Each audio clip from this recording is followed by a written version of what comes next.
Menurut Ki Hajar Dewantara, tujuan pendidikan adalah proses menuntun segala kodrat yang ada pada anak-anak agar mereka dapat mencapai keselamatan dan kebahagiaan yang setinggi-tingginya, baik sebagai manusia maupun sebagai anggota masyarakat. Ki Hajar Dewantara berpandangan seorang pendidik hanya dapat menuntun tumbuh atau hidupnya kekuatan kodrat yang ada pada anak-anak agar mereka dapat memperbaiki lakunya, bukan dasarnya, hidup dan tumbuhnya kekuatan kodrat anak, serta memiliki kemampuan dalam menyelesaikan atau mengambil keputusan terhadap permasalahannya secara mandiri. Guru hanya mengarahkan bagaimana murid berkembang sesuai karakter, keunikan, serta memaksimalkan segala potensi yang dimilikinya. Berdasarkan pandangan Ki Hajar Dewantara terhadap Pratap Triloka yang dikenal dengan sebutannya Engarso Sungtulodo, yang diartikan sebagai seorang pemimpin, dalam hal ini guru hendaknya mampu memberikan contoh atau tauladan yang baik kepada muridnya. Ingmadio Mankarso yang diartikan bahwa seorang pemimpin mampu membangun karsa atau kemauan atau pemberi semangat, motivasi. Dan Tuturi Handayani yang artinya seorang pemimpin mampu memberikan dukungan atau arahan dan semangat kepada muridnya. Berdasarkan hal tersebut di atas, guru sebagai pemimpin pembelajaran harus mampu mengambil sebuah keputusan yang tepat dan bijaksana, serta berpihak kepada murid yang merupakan subjek dalam sistem pendidikan.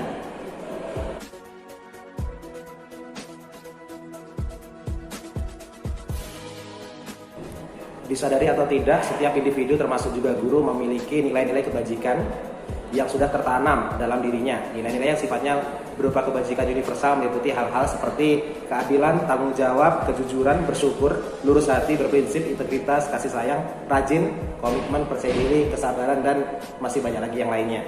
Nilai-nilai positif yang tertanam kuat dalam diri kita penting untuk dipupuk, karena keputusan-keputusan yang diambil oleh seseorang akan merefleksikan nilai-nilai yang dijunjung tinggi oleh orang tersebut.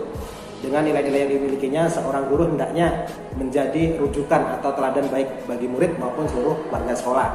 Dalam kesehariannya menjalankan tugas, tidak jarang seorang guru berada dalam posisi yang menuntutnya untuk mengambil keputusan dari dua pilihan yang secara logika dan rasa keduanya benar.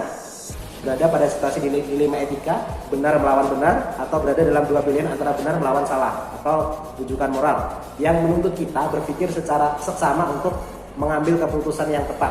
Maka disinilah nilai-nilai yang akan membimbing dan mendorong kita untuk mengambil keputusan yang tepat dan bijaksana dalam pengambilan keputusan yang terbaik bagi kepentingan murid. Seorang guru akan mempertimbangkan nilai-nilai kebajikan universal yang disepakati dan disetujui bersama.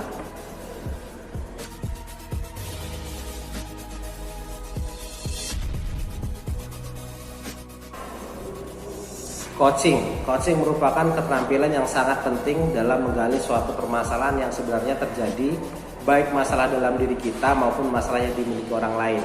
Pada konteks pembelajaran yang berpihak pada murid, coaching menjadi salah satu proses menuntun kemerdekaan belajar murid dalam pembelajaran di sekolah.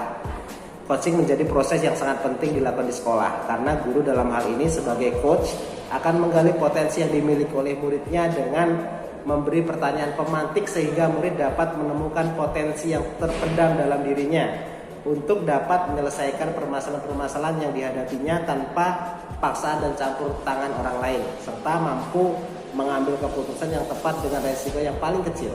Guru sebagai pendidik dan pemimpin pembelajaran sudah sepatutnya meluangkan waktunya untuk menjalankan proses coaching demi terciptanya iklim pendidikan yang berpihak pada murid.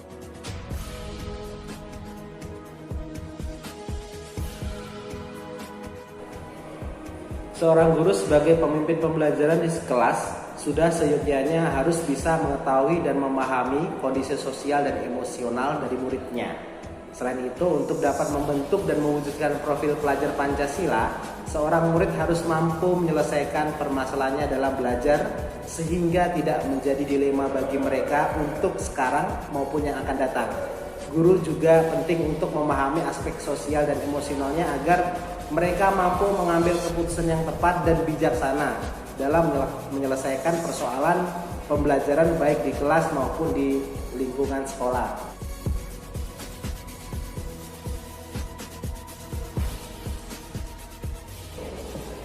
Ketika seorang guru dihadapkan pada kasus yang berkaitan dengan dilema etika maupun rujukan moral, maka diperlukan keterampilan berhubungan sosial untuk mengambil suatu keputusan yang tepat.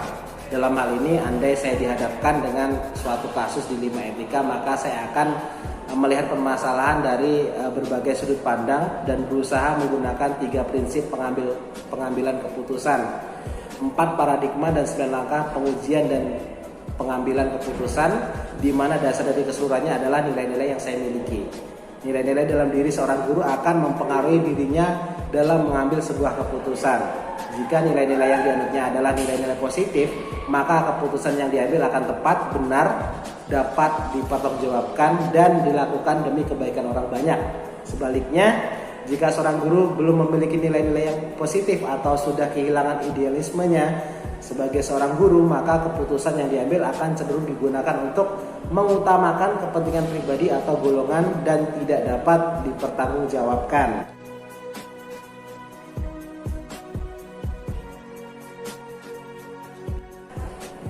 Sebuah pengambilan keputusan yang baik dan tepat tentunya harus dilakukan secara cermat dan terlebih dahulu menganalisis berbagai aspek dan sudut pandang. Pengambilan keputusan yang tepat tentunya berdampak pada lingkungan yang nyaman, aman, positif dan kondusif, karena kita sebagai pemimpin pembelajaran mengambil keputusan yang tepat yang dapat berdampak positif bagi banyak pihak yang ada di sekolah atau lingkungan asal. Hal pertama yang harus kita lakukan adalah mengenali terlebih dahulu kasus yang terjadi, apakah kasus atau permasalahan tersebut termasuk di 5 etika atau rujukan moral. Kemudian pengambilan keputusan ini dapat dilakukan dengan mempertimbangkan 4 paradigma di 5 etika. Kita harus melihat terlebih dahulu paradigma di 5 etika, apa yang harus terjadi. Apakah paradigma di 5 etika individu melawan masyarakat, rasa keadilan melawan rasa kasihan, kebenaran melawan kesetiaan, atau jangka pendek melawan jangka panjang. Kita juga harus melihat prinsip pengambilan keputusan yang paling tepat, apakah rule based thinking, apakah end based thinking, dan apakah care based thinking. Selanjutnya keputusan tersebut haruslah diambil dengan menggunakan langkah-langkah pengambilan dan pengujian keputusan yang benar, sehingga pada akhirnya guru sebagai seorang pemimpin pembelajaran mampu menciptakan lingkungan yang positif, kondusif, aman dan nyaman untuk murid dan lingkungan sekolahnya.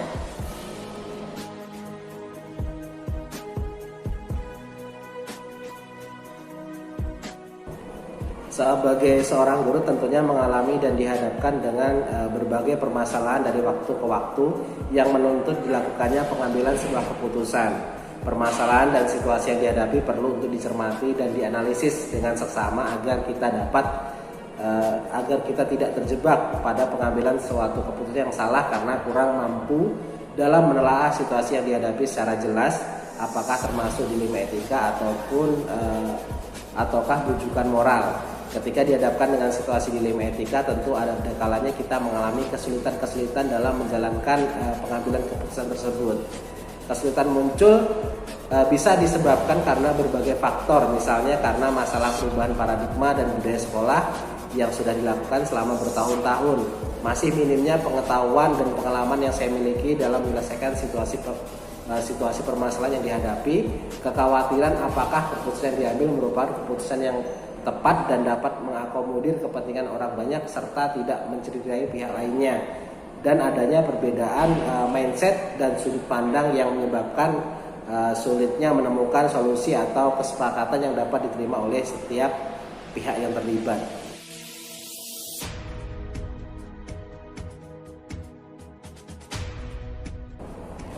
Pengambilan keputusan yang dilakukan tentu akan mempengaruhi pola pengajaran yang kita lakukan terhadap murid.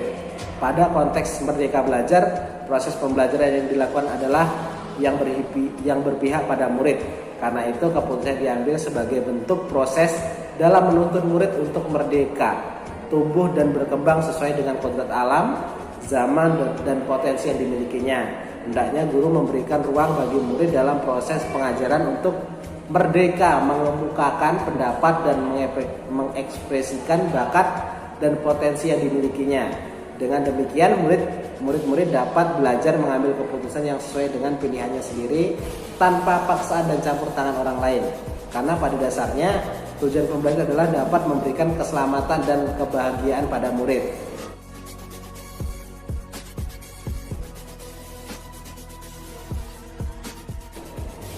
dalam mengambil keputusan sebagai pemimpin pembelajaran, kita harus benar-benar memperhatikan kebutuhan belajar murid. Dengan keputusan yang kita ambil sudah mempertimbangkan kebutuhan murid, maka murid dapat menggali potensi yang ada dalam dirinya. Dan kita sebagai pemimpin pembelajaran dapat memberikan pembelajaran yang sesuai dengan kebutuhan belajarnya dan menuntut murid dalam mengembangkan potensi yang dimiliki. Sehingga dengan memperhatikan kesemua itu dalam mengambil keputusan, maka keputusan kita dapat berpengaruh terhadap keberhasilan murid di masa depan.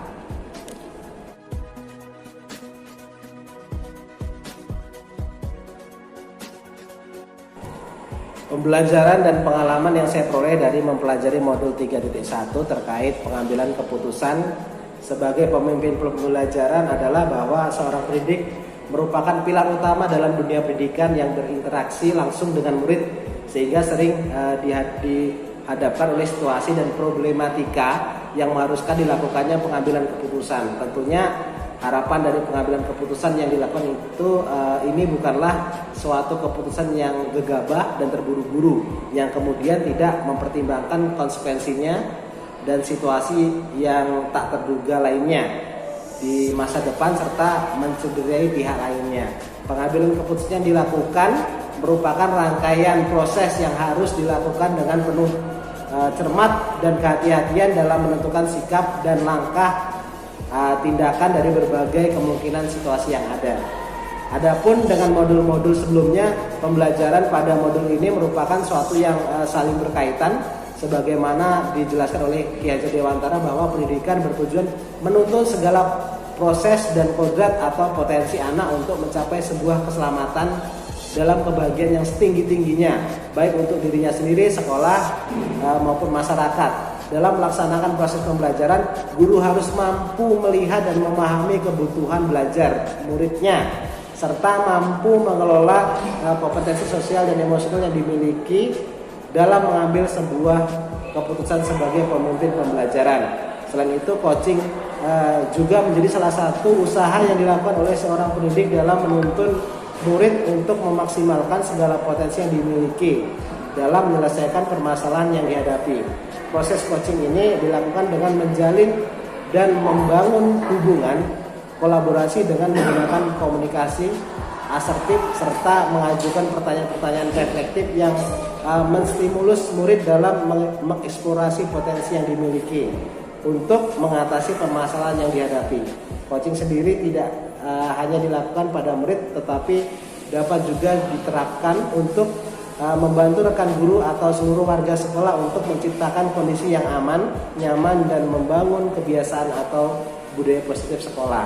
Akhirnya, peranan pengambilan keputusan yang tepat dan efektif oleh guru sebagai seorang pemimpin pembelajaran sangatlah penting. Keputusan yang selalu berpihak pada murid sejalan dengan nilai-nilai kebajikan dan dapat dipertanggungjawabkan di dunia maupun di akhirat akan dapat melahirkan generasi emas Indonesia yang memiliki profil pelajar Pancasila.